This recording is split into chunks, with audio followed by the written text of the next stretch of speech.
Hi, so this is for discussion 13.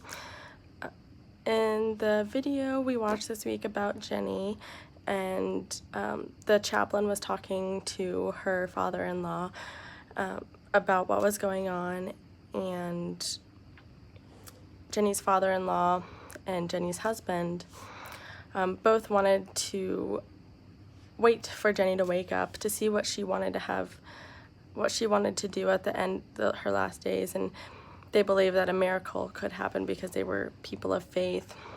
But Jenny's side of the family wanted to do whatever the doctors said and have her transferred to hospice and be put under medications to keep her sedated and out of pain.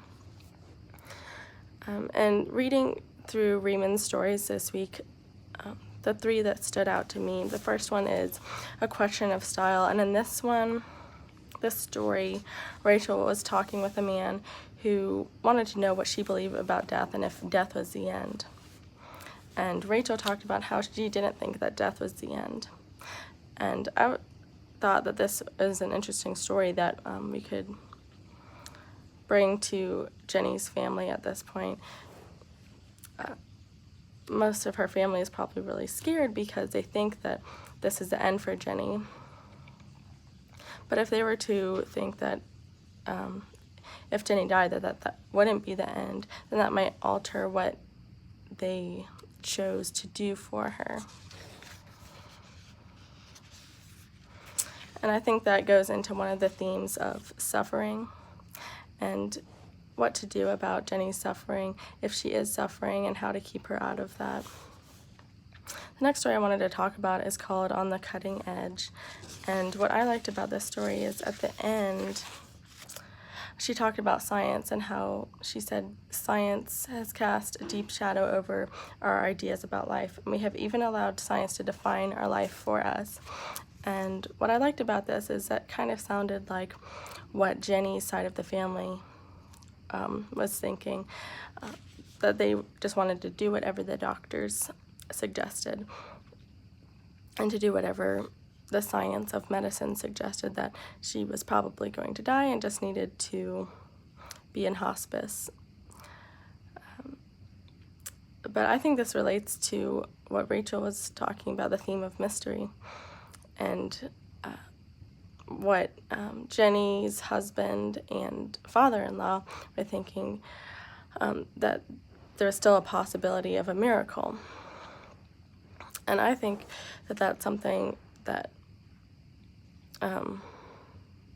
should be told to Jenny's family, is that even though we do have science, that there's still a mystery in life, and that all the family needs to be on the same page about what to do with Jenny, because medicine is not an exact science, and that there's still a lot of mystery surrounding life.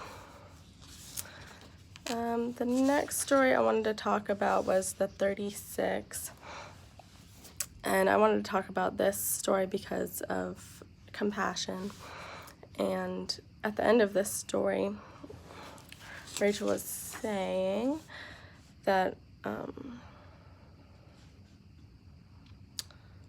the practice prepares the mind, but suffering prepares the heart. And perhaps the final step in healing of all wounds is the discovery of the capacity for compassion.